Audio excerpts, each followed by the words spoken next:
ओम नमो भगवते वासुदेवाय।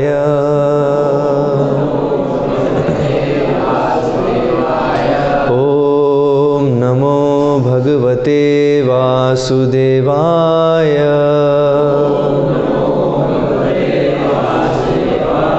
ओम नमो भगवते वासुदेवाय।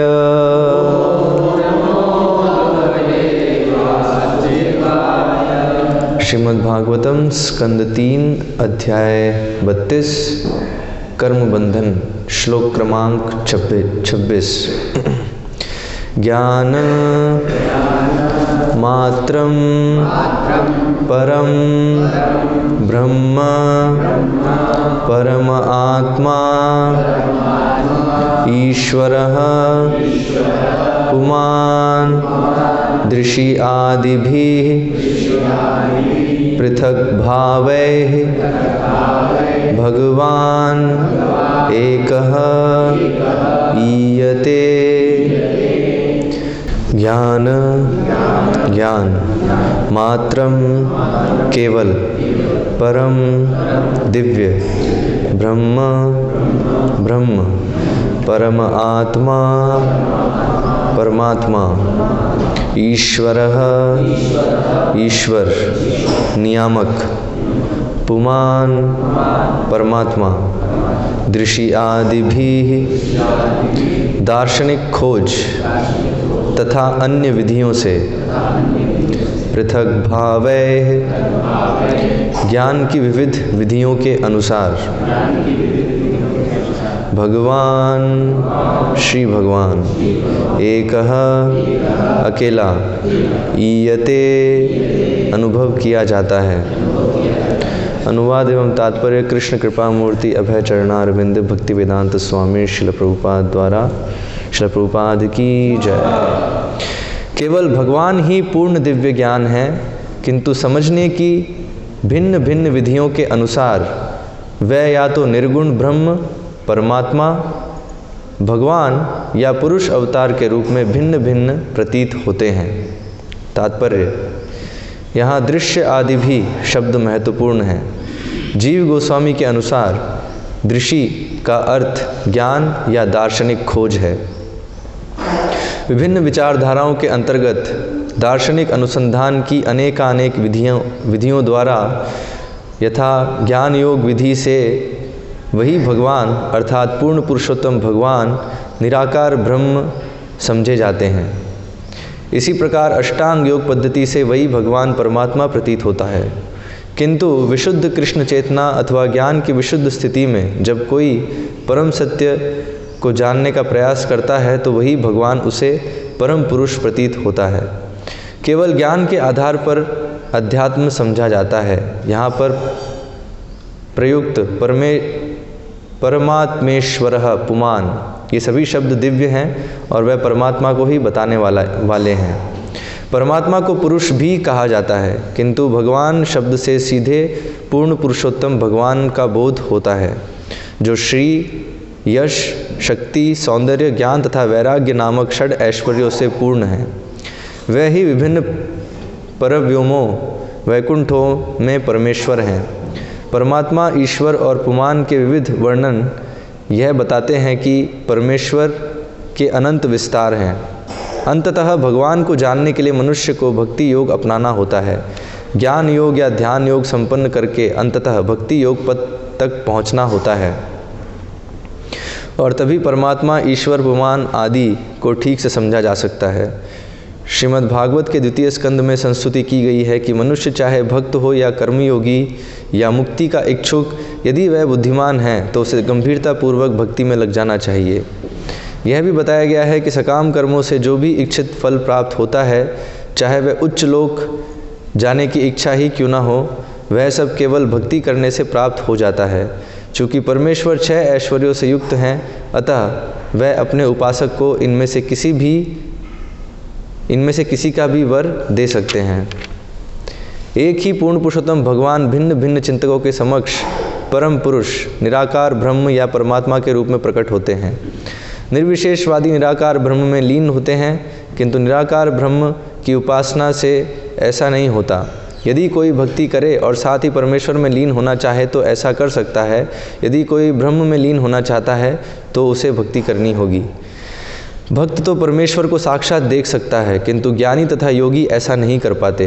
वह भगवान के पार्षद पद तक नहीं उठ पाते। शास्त्रों में ऐसा कोई प्रमाण उपलब्ध नहीं है जहाँ ज्ञान के अनुशीलन या निराकार ब्रह्म की उपासना से कोई भगवान का निजी पार्षद बना हो। ना ही योग के सिद्धांतों से कोई भगवान का पार्षद बन सकता है। निराकार ब्रह्म को अदृश्य कहा जाता है क्योंकि ब्रह्म ज्योति का निराकार तेज भगवान के मुख को आच्छादित किए रहता है। कुछ योगी चतुर्भुज विष्णु को हृदय में आसीन देखते हैं, किंतु यहाँ भी भगवान अदृश्य रहते हैं। भगवान केवल भक्तों को दृश्य हैं।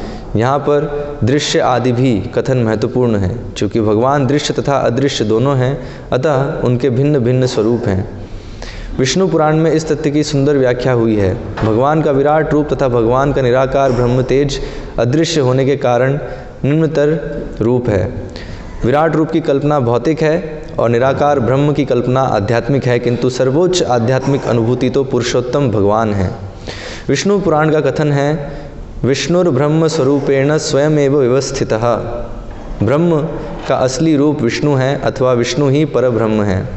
स्वयं एव उनका सगुण रूप है। परम आध्यात्मिक अवधारणा तो भगवान है। इसकी पुष्टि भगवद गीता में हुई है। यद गत्वा न निवर्तन्ते तद धाम परमम मम। परमम मम कहलाने वाला धाम ही वह स्थान है जिसे यदि कोई एक बार प्राप्त कर ले तो वहाँ से इस कष्टप्रद बद्ध जीवन में फिर नहीं लौटता। हर स्थान, हर आकाश तथा हर वस्तु विष्णु की है, किंतु जिस स्थान में वह स्वयं रहते हैं वह तद्धाम परमम उनका परम धाम है। मनुष्य को अपना गंतव्य भगवान का परम धाम बनाना चाहिए। ओम अज्ञानतिमिरन्धस्य ज्ञानञ्जनशलाकया चक्षुरुन्मिलितं येन तस्मै श्रीगुरुवे नमः। श्रीचैतन्यमनोभीष्टं स्थापितं येन भूतले स्वयं रूपकदा मह्यं ददाति स्वपदान्तिकं। वन्देऽहं श्रीगुरोः श्रीयुतः पदकमलं श्रीगुरून् वैष्णवांश्च श्रीरूपं साग्रजातं सहगण रघुनाथान्वितां तं सजीवं साद्वैतं सावधूतं परिजनसहितं कृष्णचैतन्यदेवं श्रीराधाकृष्णपादान् सह गणललिता श्रीविशाखान्वितांश्च। नमः ओं विष्णुपादाय कृष्णप्रेष्ठाय भूतले श्रीमते भक्ति विकास स्वामिनिति नामिने। नमः ओं विष्णुपादाय कृष्णप्रेष्ठाय भूतले श्रीमते भक्ति वेदांत स्वामिनिति नामिने। नमस्ते सारस्वती देवे गौरवाणी प्रचारिणे निर्विशेष शून्यवादी पाश्चात्य देशतारिणे। जय श्री कृष्ण चैतन्य प्रभु नित्यानंद श्री अद्वैत गदाधर श्रीवासादि गौर भक्त वृंद। हरे कृष्णा कृष्ण कृष्ण हरे हरे, हरे राम राम राम हरे हरे। ज्ञान मात्रम परम ब्रह्म परमात्मेश्वरः पुमान् दृश्यादिभिः पृथक भावैर भगवान एक ईयते। तो इस श्लोक में कपिल मुनि बता रहे हैं कि ज्ञान की पराकाष्ठा क्या है, मतलब ज्ञान की सर्वोच्च अवस्था। तो ज्ञान मात्रम परम ब्रह्म, तो बताया है जब व्यक्ति भगवान तक पहुंच जाता है, उसको जब ये समझ में आता है कि परम सत्य पूर्ण पुरुषोत्तम भगवान है, तो ये एक बद्ध जीव के लिए सबसे उच्च स्तर है सत्य को, परम सत्य को जानने का। तो भागवतम में ही बताया है परम सत्य को समझने के 3 स्तर हैं। कौन कौन से? हाँ, कौन कौन से 3 स्तर? ब्रह्म, परमात्मा और भगवान। तो बताया है, तो भगवान को समझना वो सबसे उच्च स्थिति है। और गीता में भी भगवान ये चीज़ बताते हैं कि कई जन्म लग सकते हैं इसको समझने के लिए। कौन सा श्लोक है? बहुनाम जन्मनाम अन्ते ज्ञानवान मां प्रपद्यते वासुदेव सर्वमिति स महात्मा सुदुर्लभ। तो सुदुर्लभ बताया, बहुत दुर्लभ है ऐसे और वो महात्मा है जो ये समझता है कि पूर्ण पुरुषोत्तम भगवान है ना, Vasudev, supreme personality of God head, मतलब जो परम सत्य है उनका व्यक्तित्व है ना, अल्टीमेटली वो एक व्यक्ति है। क्योंकि हम देखते हैं, जैसे हमने पिछले 2 श्लोकों में चर्चा करी है ना, पिछले 2 श्लोकों में एक थीम चल रही है। क्या है वो थीम? कि एक जो आध्यात्मिक मार्ग में उन्नत है उसके लक्षण बताए हैं। उसके लक्षण क्या बताए हैं? कि वो कुछ भी प्रिय और अप्रिय के विषय में नहीं, मतलब उसकी आसक्ति नहीं है। जैसे पिछले श्लोक में क्या था कि आसक्ति या अनासक्ति है ना, दोनों से परे है वो, अटैचमेंट और डिटैचमेंट दोनों से परे है।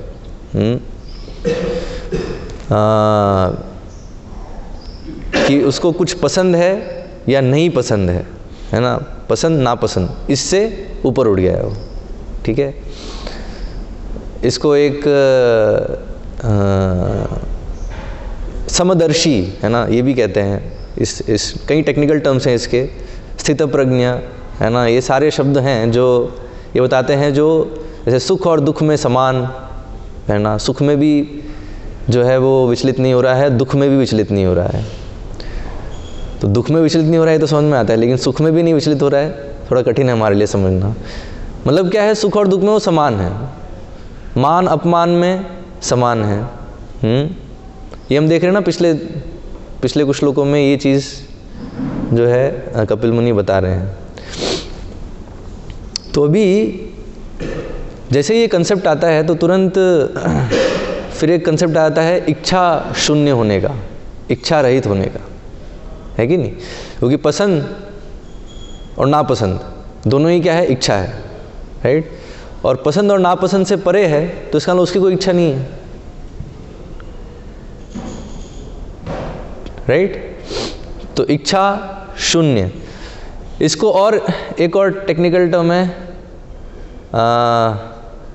द्वंद्व, है ना। द्वंद्व से निर्द्वंदो, है ना। ये निर्द्वंद्व शब्द भी भगवद गीता में भगवान यूज़ करते हैं। तो निर्द्वंद्व मतलब द्वंद्व से परे, तो ड्यूअलिटी। तो हम देखते हैं ड्यूअलिटी है ना, ये जगत, इस जगत को वर्ल्ड ऑफ ड्यूअलिटी भी कहते हैं, है ना, द्वंद्व संसार। तो द्वंद्व क्या है? हर चीज़ के 2 पहलू हैं। कोई भी चीज़ आप ले लो तो 2 चीज़ साथ साथ चलती है। जैसे सुख है तो दुख भी है, ठीक है। सर्दी है तो गर्मी भी है,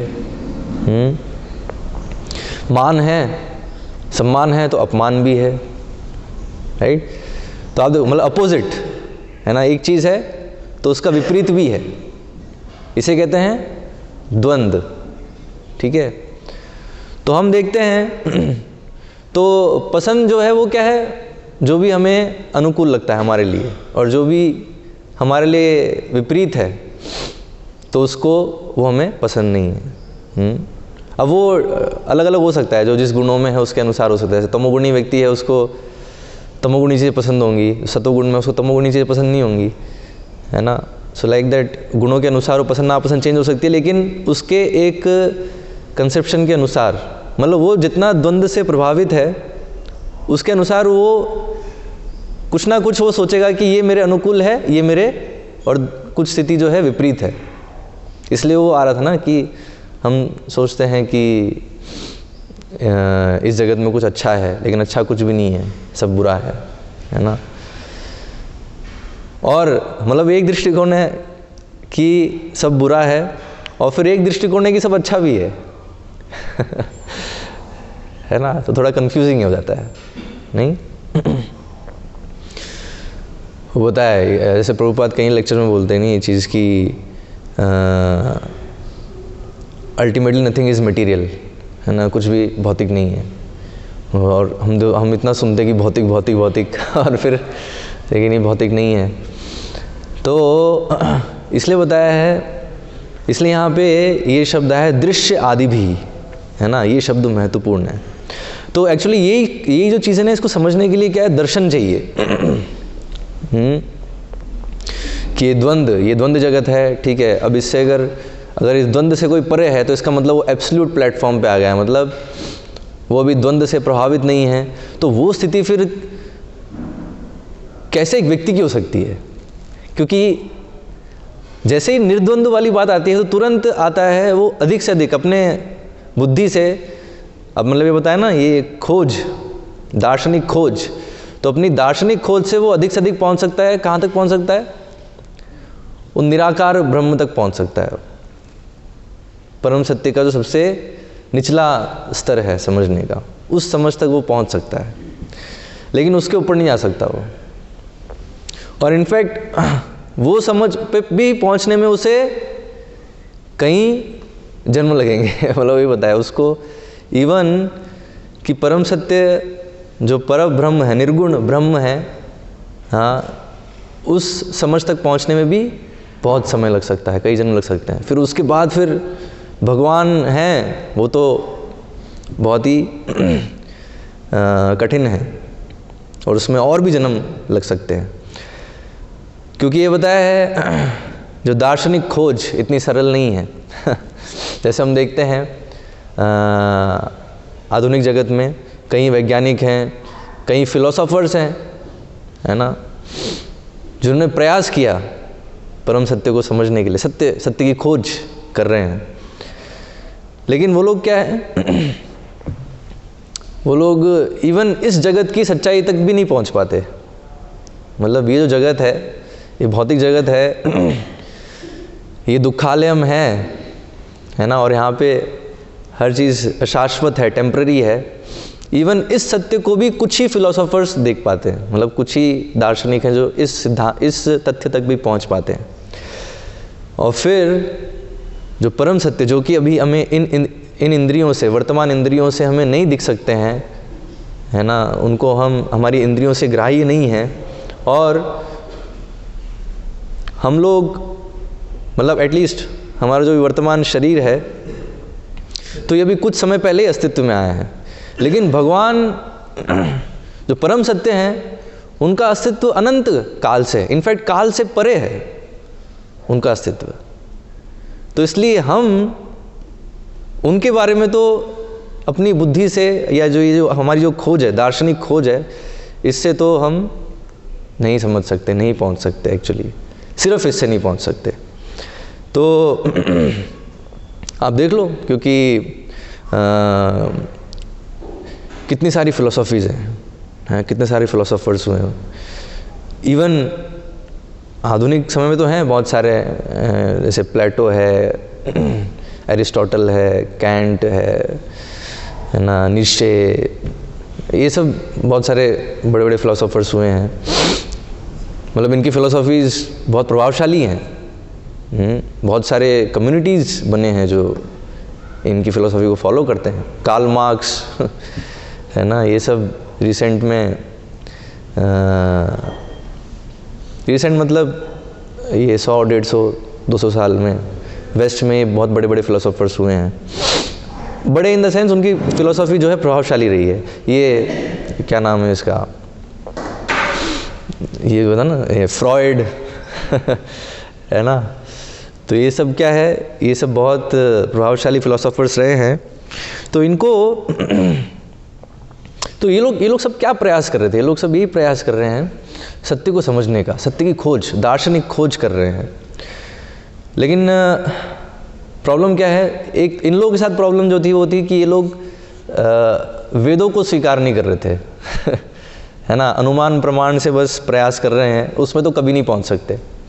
फिर आते हैं शब्द प्रमाण में, है ना। कोई अगर इतनी बहुत जन्मों तक ऐसी फिलोसॉफीज प्रयास कर करके फिर समझे कि अरे परम सत्य के बारे में समझना है तो वेदों से समझना है, वेद जो है सबसे बेस्ट सोर्स है, शब्द प्रमाण, है ना।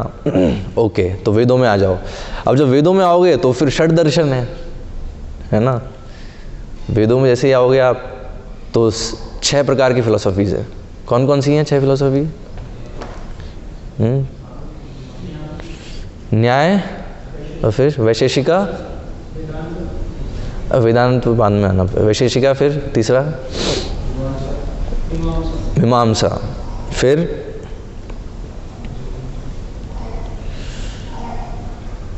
सांख्य, फिर पतंजलि का योग है ना, और फिर छठा है वेदांत। और फिलोसोफर कौन कौन थे? न्याय किसने दिया? कौन से ऋषि का है न्याय?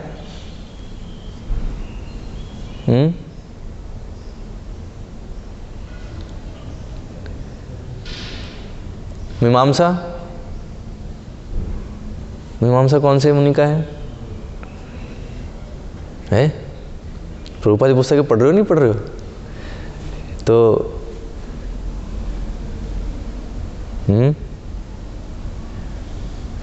सांख्य,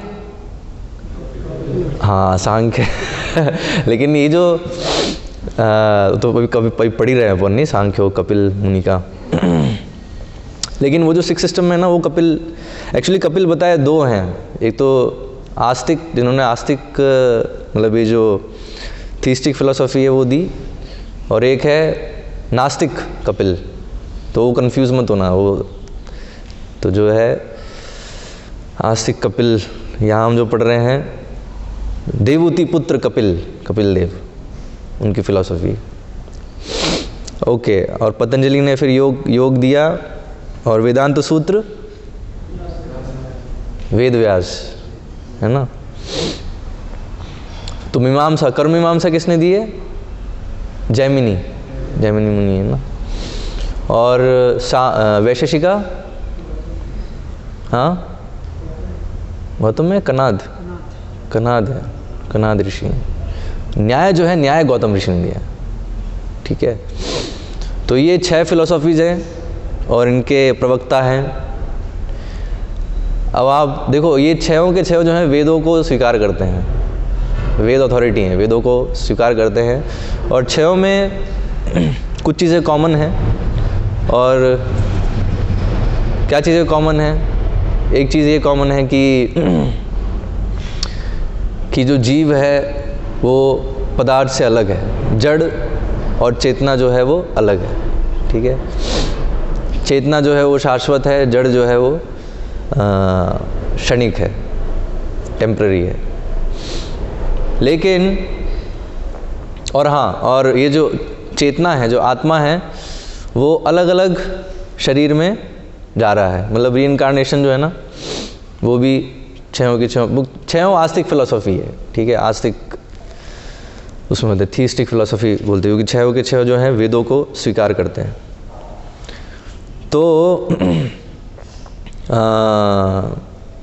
तो ये एक चीज़ कॉमन है कि रीइंकार्नेशन, आत्मा की जो जर्नी है ना, एक शरीर से दूसरे शरीर में जा रही है, वो भी वो स्वीकार करते हैं। और फिर इसको जो है आत्मा को मुक्त करना है, तो मुक्ति का कंसेप्ट भी 6 में है। लेकिन वही है, अब जो मुक्ति का जो डेफिनेशन है और जो प्रोसेस है वो अलग अलग है मतलब कंक्लूजन जो है वो अलग है। तो कौन सही है ना, कंफ्यूज हो जाएंगे। जैसे आप देखो, अभी पिछले कुछ अध्यायों में जहाँ पर ये फ्रूटिव एक्टिविटी की बात हो रही है, अर्थात पुण्य कर्मकांड की बात कपिल मुनि ने करी, तो आप देखो, अगर वो पूरा आप अच्छे से पढ़ोगे तो आप देखोगे उसमें जो जैमिनी ऋषि की जो कर्म मीमांसा फिलॉसफी है, उसको पूरा काटा है यहाँ पे, है ना। क्योंकि कर्म मीमांसा के अनुसार क्या है कि आप बस कार्य करो, पुण्य कर्म करो, और पुण्य कर्म से आपको जो है उच्च स्थिति प्राप्त होगी। मतलब वही लक्ष्य है, वही करते रहो बस, और उससे फिर जो है जीव मुक्त हो जाएगा। लेकिन जैसे हमने देखा कि भगवत गीता में ही भगवान ये चीज़ बताते हैं कि पुण्य कर्म करते रहोगे तो सिर्फ पुण्य कर्म करने से भगवान की प्राप्ति नहीं हो सकती, परम सत्य की प्राप्ति नहीं हो सकती। पुण्य कर्म करोगे तो उससे स्वर्गलोक जा सकते हैं, लेकिन क्षीणे पुण्य मर्त्य लोकम विशंति, वापस से इधर गिरना पड़ेगा। तो वही उसका फिर चक्र चलता रहेगा। जो उसका जन्म मृत्यु चक्र चलता रहेगा, वो उससे मुक्त नहीं होने वाला। इसलिए कर्म मीमांसा जो है कि जो कंक्लूजन है वो भगवद गीता में और श्रीमद् भागवतम में साफ साफ उसको हम देख सकते हैं कि सो काटा गया है। तो इसलिए जो वेदांत, तो आप देखो अभी, हाँ ये सब फिलॉसफी थोड़ा सा हम देख लेते हैं। इसमें क्या है, अभी जो गौतम मुनि की जो न्याय है, तो न्याय में क्या है, वो प्रमाण तत्व समझा रहे हैं कि प्रमाण को समझने का, चीज़ों को समझने का तरीका क्या होना चाहिए, है ना। एपिस्टोमोलॉजी कि जो आप जान रहे हो वो सही जान रहे हो, ये कैसे जानोगे, है ना। कोई तरीका होना चाहिए ना, मतलब तो फिर गलत भी जान लोगे आप, उसको सोचोगे सही है। तो जो मैं जान रहा हूँ वो सही है, ये कैसे जानूंगा मैं। तो ये जो है, ये पूरा डिस्कशन है न्याय में। तो इसलिए न्याय है ना, लॉजिक। तो इसलिए आप देखते हो ऐसे प्रभुपाद भी यूज़ करते हैं ना कई जगहों पे, एक्चुअली न्याय का यूज़ है। न्याय ऐसे हम बताते हैं ना, वो अर्ध कुकुटी न्याय। तो अर्ध कुकुटी न्याय क्या है, हाफ हैंड लॉजिक, है ना, हाफ हैंड लॉजिक। तो क्या है हाफ एंड लॉजिक, एक्चुअली बताओ सारे ये सब हैं, सारे सबका जो है उपयोग है। एनीवेज आप लोगों ने सुन रखा होगा हाफ एंड लॉजिक, नहीं सुन रखा है तो प्रभुपाद की पुस्तक पढ़िए अच्छे से, तो उसमें जान सकते हैं। तो ऐसे न्याय जो है वो गौतम मुनि ने पूरा बहुत डिस्कस किया है उसको डिटेल में। तो वो पढ़ोगे तो क्या है, तर्क करने के लिए वो ज्ञान बहुत ज़रूरी है। पहले हम देखते ना, पहले डिबेट होती थी, पहले फिलोसॉफिकल डिबेट्स होती थी। तो इसको न्याय शास्त्र का ज्ञान नहीं है तो डिबेट के योग्य नहीं है, क्योंकि किस आधार पे तुम डिबेट करोगे। उसको पता भी नहीं चलेगा कि वो जो है मूर्खतापूर्ण बातें बोल रहा है और हार चुका है, और उसको पता भी नहीं चलेगा, है ना। तो इसलिए बताया, इसलिए न्याय शास्त्र जो है उसका उपयोग है, लेकिन सिर्फ न्याय से परम सत्य तक नहीं पहुंच सकते, वो पॉइंट है। लॉजिक का यूज़ है, बट सिर्फ लॉजिक अपने आप में संभव नहीं है। तो इसलिए वो एक फॉल्ट है। तो इसलिए परम सत्य क्या है, तो न्याय शास्त्र में बस उसमें गौतम मुनि इतना कोई डिटेल नहीं समझा पाए कि परम सत्य क्या है ना, क्योंकि लॉजिक से वो संभव नहीं है। कुछ थोड़ा सा ये हिंट है कि निर्गुण ब्रह्म, है ना, निर्गुण ब्रह्म अल्टीमेटली जो है न्याय से आप वहाँ तक पहुँच सकते हो थोड़ा बहुत तक, कि इम्पर्सनल परम सत्य जो है क्या है, एक इम्पर्सनल कोई चीज़ है। फिर ये एटॉमिक थ्योरी जो है, परमाणुवाद, वो किसका है, इसका ये जो वैशेषिका को ये भी बोलते हैं, वैशेषिक की फिलोसॉफी जो है उसको परमाणुवाद भी बोलते हैं उसको, मतलब एटॉमिक थ्योरी। बेसिकली जो आजकल जो वैज्ञानिक मॉडर्न साइंटिस्ट जो हैं है ना, ये सब कुछ एटम है, एटॉमिक कॉम्बिनेशन से सब कुछ आ रहा है ना। तो आप लोग क्या हो, आप लोग बस मॉलिक्यूल्स हो एटम हो आप लोग कैसे, आपका शरीर है, आप शरीर हो, और शरीर किससे बना है आपका, एटम से बना है, नहीं परमाणु से बना है। तो आप तो बस सब कुछ अल्टीमेटली वो परमाणु पे ले आते हैं। तो वो ये इनकी फ़िलॉसफ़ी है, वैशेषिक फ़िलॉसफ़ी। फिर जो है ओके, कर्ममीमांसा हो गई, न्याय हो गया, वैशेषिक फ़िलॉसफ़ी हो गई। फिर पतंजलि का योग है, और सांख्य है ना। ये सब आप कर लोगे, ठीक है।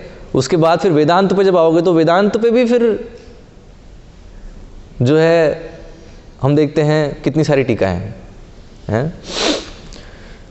तो वेदांत सूत्र पे सबसे पहले तो वेदव्यास जी के द्वारा ही टीका है, श्रीमद् भागवतम, ठीक है। फिर उसके बाद श्रीमद् भागवतम के ऊपर कितनी सारी टीकाएं हैं। ऑफ कोर्स शंकराचार्य ने नहीं, भागवतम पे कोई टीका नहीं लिखी, शंकराचार्य ने छुआ भी नहीं भागवतम को, ठीक है। उन्होंने भगवद गीता और जो मुख्य जो 10-11 उपनिषद हैं, मुख्य उपनिषद जो हैं, उन पर उन्होंने टीका लिखी। और उससे उन्होंने स्थापित किया कौन सा सिद्धांत, अद्वैत सिद्धांत। और अद्वैत अगर आप सुन लोगे तो दिमाग ऐसा घूम जाएगा, आपको लगेगा कि यही सही है है चैतन्य महाप्रभु बताया है, मायावाद भाष्य सुनिले होए सर्वनाश, सर्वनाश हो जाएगा। क्योंकि प्रॉब्लम क्या है, ऑलरेडी हम भगवान बनना चाहते हैं, और जो ये मायावाद फिलॉसफी है, अद्वैतवाद जो है शंकराचार्य की फिलॉसफी, वो तो आपको कन्विंस कर देगी कि आप भगवान ही हो, हैं, आप भगवान हो, कन्विंस हो जाओगे आप, क्योंकि ऑलरेडी हम कन्विंस्ड हैं, इसलिए तो माया में है। इसलिए प्रभुपाद कहते हैं, इसलिए मायावाद फिलॉसफी क्या है, माया का आखिरी पाश है, लास्ट नेयर ऑफ माया। क्योंकि उसमें आप जो है वेदों की, मतलब वेदों के आधार पे आप कन्विंस हो जाओगे कि देखो वेद में ही बताया, अहम ब्रह्मास्मि, मैं ब्रह्म हूँ, है ना, तत्त्वमसि, तुम वही हो, हैं, कौन हो, शिवो हम, शिव, वो देखो सारे निराकारवादी अल्टीमेटली हो जाएंगे, मैं शिव हूँ, और शिव जो है वो कौन है, वो निराकार है ना। मतलब ये कुछ उनके पेट वो हैं, डायलॉग्स हैं, कहीं महावाक्य बोलते हैं उनको, है ना। तो एक्चुअली महावाक्य वो है वेदों में ही है ये वचन, बट उसको जो है इस प्रकार से प्रस्तुत किया गया है कि उससे अद्वैत सिद्धांत शंकराचार्य ने निचोड़ लिया, मतलब वेदों से ही निकाल लिया। और शंकराचार्य डिसाइपल किसके थे, और बोले वेद व्यास जी की। तो भी वो कौन सी परंपरा चल रही है? फिर उसके बाद फिर आप आ जाओ, ठीक है, आप सोचोगे कि नहीं अद्वैतवाद तो गलत है, चलो वैष्णव फिलोसॉफी में फिर इतने सारे हैं, है ना, द्वैत, मध्वाचार्य आगे फिर उन्होंने द्वैतवाद बताया, उसके बाद फिर रामानुजाचार्य आगे उन्होंने विशिष्ट अद्वैत बताया, हैं, और फिर द्वैत अद्वैत, और फिर शुद्ध अद्वैत। है ना, ये बताया, ये यहाँ बता रहे हैं ना, इसलिए यहाँ बता रहे दृश्य आदि भी, है ना, अलग अलग दर्शन, तो षड दर्शन है ना, 5 वो फिलोसोफर्स हैं, उनको आप क्रॉस करके पहुँचोगे छठे पे वेदांत सूत्र पे पहुँच गए, तो वहाँ पर भी फिर जो है कितनी सारी वेदांत पे ही आधारित कितने हैं, अद्वैत, फिर शुद्ध अद्वैत, द्वैत, द्वैत अद्वैत और विशिष्ट अद्वैत। याद रहेगा? लिख लो। हैं, और किन किन आचार्यों ने दिया, ये समझ, हम बोलते हैं ना 4 प्रामाणिक संप्रदाय हैं, तो 4 जो संप्रदाय हैं, तो उनके जो है आचार्यों ने, मुख्य आचार्यों ने, जो संप्रदाय के प्रवक्ता थे, उन लोगों ने ये सिद्धांत स्थापित किए। और फिर उसके बाद आया चैतन्य महाप्रभु ने बताया अचिंत्य भेद आभेद तत्व।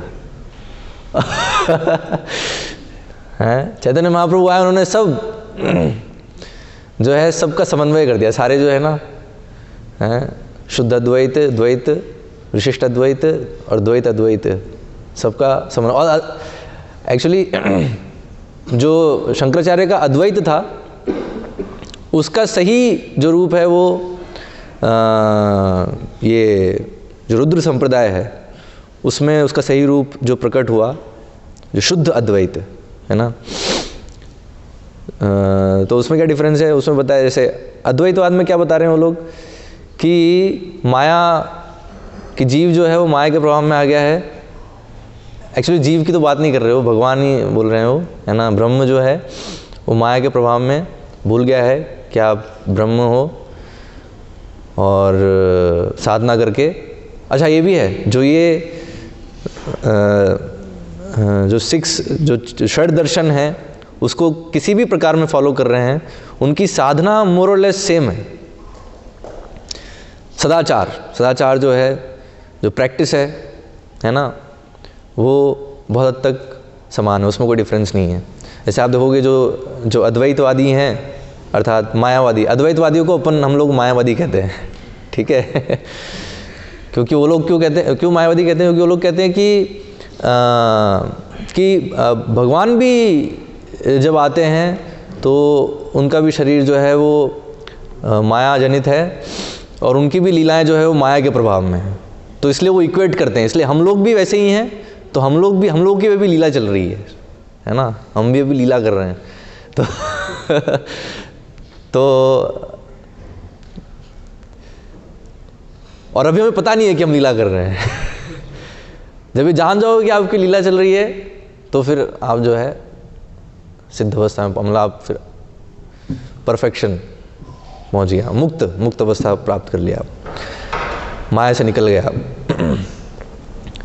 लेकिन जो शुद्ध अद्वैत है उसमें क्या बताया? शुद्ध अद्वैत में बताया कि माया वाया कुछ नहीं है ना, माया के प्रभाव में नहीं है, भगवान कभी नहीं आ सकते, भगवान है, ठीक है। और ये सब जीव हैं, हम सब जीवात्मा उनके अंश हैं। और यस, जो भी चल रहा है अल्टीमेटली भगवान उसे कंट्रोलर हैं और भगवान की सारी व्यवस्था है, और जीव जो है वो उसको भगवान की सेवा करनी चाहिए। मतलब वही है, वो शुद्ध अद्वैत में क्या है उन्होंने बताया, हाँ समानता है जीव में और भगवान में, लेकिन शुद्ध है वो। शुद्ध किस तरह से है कि जीव जो है वो हमेशा मतलब वो भगवान के समान है ना, इक्वलिटी है, ठीक है, भगवान के समान है, लेकिन भगवान है और जो भी चल रहा है भगवान की लीला है। शुद्ध अद्वैत में ये बताया, मतलब माया को हटा दिया बस, ये है ना। अद्वैत सिद्धांत में जो माया का जो कंसेप्ट था, माया का जो रोल था, वो रोल चेंज कर दिया शुद्ध अद्वैत में, ठीक है। ये और फिर और उसमें डिटेल्स है, डिटेल्स में हम नहीं जाएंगे अभी, बट ये है। तो मैं अभी बता रहा हूँ कि मैं नहीं बता रहा हूँ, एक्चुअली प्रभुपाद यहाँ बता रहे हैं तात्पर्य में कि जो है आप इतने सारे दर्शनों में, मतलब हम जाएंगे अल्टीमेटली इस कंक्लूजन पे आना कि परम सत्य जो है भगवान है। आप सोच रहे हो ये सब जब तक आप अचिंत्य भेदाभेद तत्व तक नहीं आओगे तब तक नहीं समझ पाओगे भगवान की पर्सनैलिटी जो है। यस, जो वैष्णव फिलोसॉफी है, द्वैत है और ये सब है, इसमें आपको समझ में आएगा थोड़ा कि यस पूर्ण पुरुषोत्तम भगवान है, बट जो परफेक्ट अंडरस्टैंडिंग है वो चैतन्य महाप्रभु ने दी है, जो है अचिंत्य भेदाभेद तत्व, कि भगवान जो है वो अचिंत्य शक्तियों के स्वामी हैं और उनका रूप भी जो है वो अचिंत्य है। और उनके रूप सारे ऑलरेडी एग्जिस्ट करते हैं, ऐसा नहीं है कि वो जो है जैसे फॉर एग्जांपल जैसे नरसिम्हदेव प्रकट हुए तो ऐसा नहीं है कि बस वो हिरण्यकश्यप को मारने के लिए प्रकट हुए। उस समय नरसिम्हदेव का जो रूप है वो शाश्वत रूप है, पहले से ही है, ठीक है। तो ऐसे ही पृथक मैं बताया अलग अलग रूप हैं, भिन्न भिन्न प्रतीत होते हैं, लेकिन है नहीं, मतलब तो क्या समझोगे आप, क्या समझोगे? भक्त्या माम अभिजानाति, भक्ति से ही समझेंगे, इसलिए बताया। हर सारे ये जो जितने भी फिलोसोफर्स हैं जो कि वैष्णव फिलोसॉफी नहीं है ना, वैष्णव फिलोसॉफी हटके जो है, मतलब अद्वैत तक जो है, उसमें सब यही गलती करते हैं। क्या गलती करते हैं कि जो प्रोसेस है सत्य को समझने का, उस प्रोसेस को नहीं समझते। मतलब वेदों का अध्ययन करेंगे भी, लेकिन एक्चुअल में वेदों का अध्ययन कैसे करना है वो नहीं समझेंगे, और इसलिए फिर होगा क्या, तो इसलिए वो कभी परम सत्य की जो अंडरस्टैंडिंग है कि परम सत्य भगवान है, उधर तक वो नहीं पहुंच पाते। तो अभी प्रश्न है, तो हम लोग कैसे समझ रहे हैं? आप लोग समझ रहे हो कि परम सत्य भगवान है? इतना सब पढ़ लिया आपने? इतना सारी फिलोसॉफी, सब ये सारे दर्शन पढ़ते हुए आ गए आप हैं? क्या लगता है?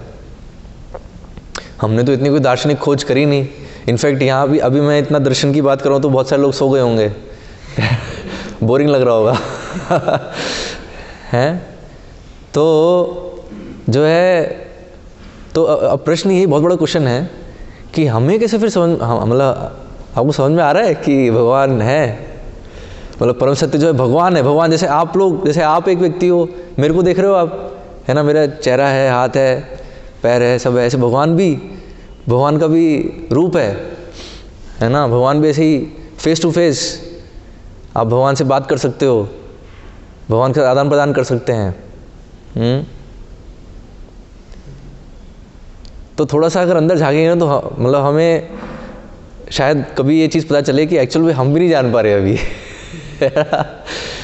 क्योंकि जो ये जान जाता है, मतलब जिसको ये रियलाइज़ हो जाता है कि पुरुषोत्तम, पूर्ण पुरुषोत्तम भगवान का साक्षात्कार हो गया, जो यहाँ बताया है, जो कि बहुत ही दुर्लभ स्थिति है, तो क्या होगा, उसके लक्षण होंगे जो कि भगवद गीता में भगवान बता रहे हैं 15वें अध्याय में।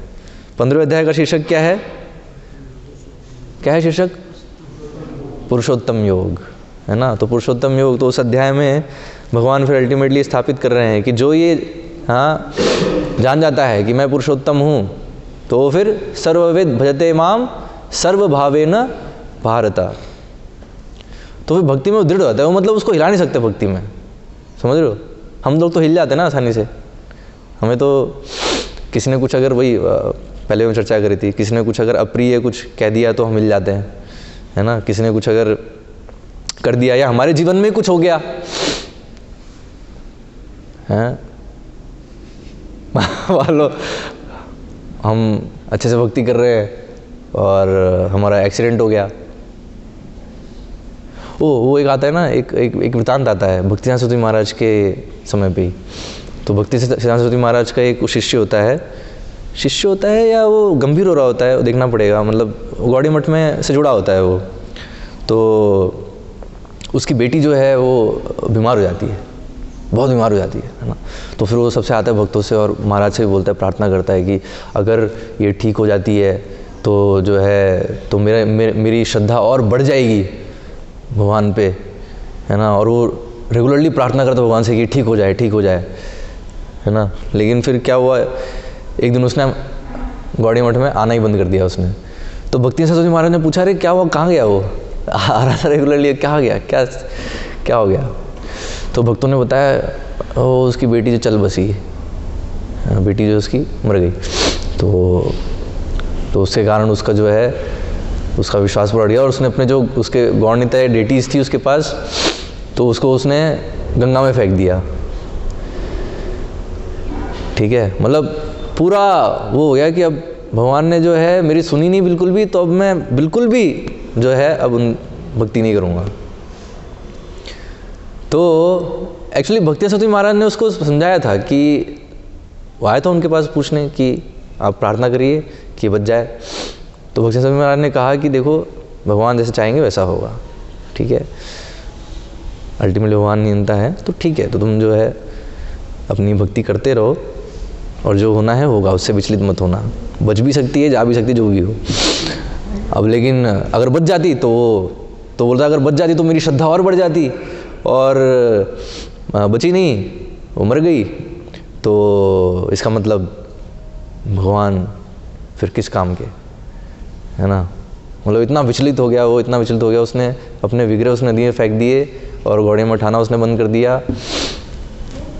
So this is the point, है ना, कि जैसे ही हम लोगों के लिए बहुत कठिन है ना। हम देखते हैं भक्ति में हम कितने दृढ़ हैं, पता चलेगा जब चैलेंजेस आएंगे, जब कठिनाई आएंगी, तो तब समझ में आएगा कि हम समझे कि भगवान पुरुषोत्तम है तब समझ में आएगा, है ना, कि भगवान पुरुषोत्तम हम समझे कि नहीं समझे।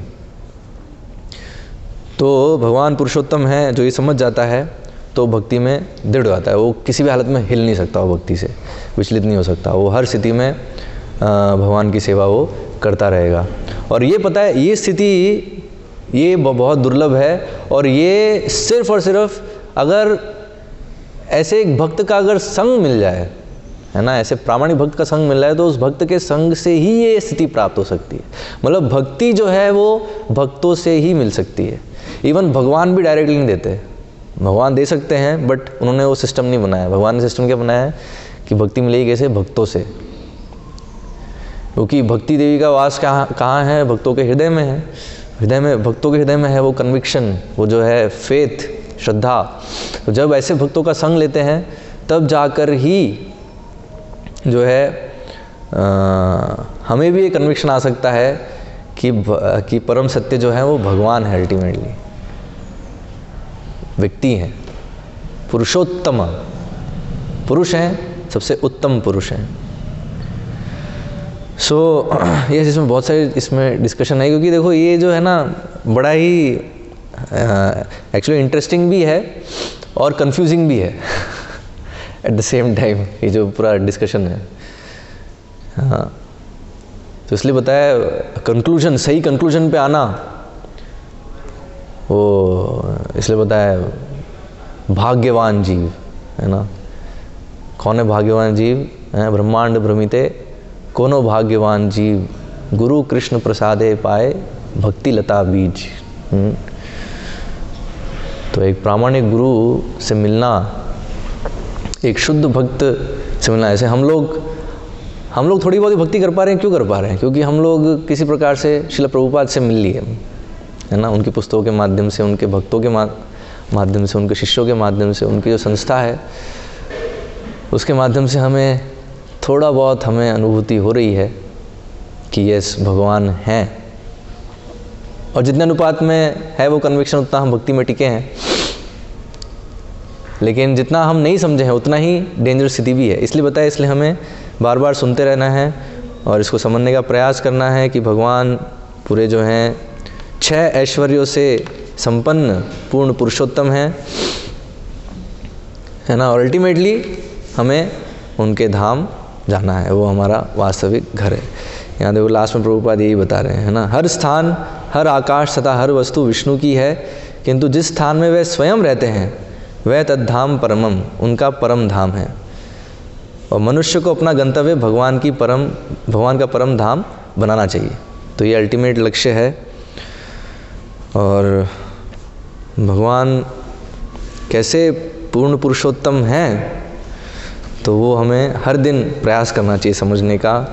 श्रवण कीर्तन रेगुलर करते रहेंगे, और जब भगवान हमसे प्रसन्न होंगे तो भगवान फिर प्रकट करेंगे ये जो है चीज़ है ना, कि कैसे वो पुरुषोत्तम है। तो जब तक भगवान प्रकट नहीं करें तब तक कोई हमारे पास तरीका नहीं है समझने का। समझने का सिर्फ एक ही तरीका है, भक्ति योग है ना। भक्तिमय सेवा में हम निरंतर लगे रहें अंत काल तक है ना। तो कोई संभावना है कि हम भी इस निष्कर्ष तक पहुंच पाएंगे। ओके, ठीक है, तो यहाँ पर हम विराम देते हैं। किसी को कोई प्रश्न? समय नहीं है, ठीक है। किसी को अगर प्रश्न है तो व्यक्तिगत रूप से आके चर्चा कर सकते हैं, अभी हम विराम देंगे। हरे कृष्णा। श्रील प्रभुपाद की जय। श्रीमद् भागवतम की जय।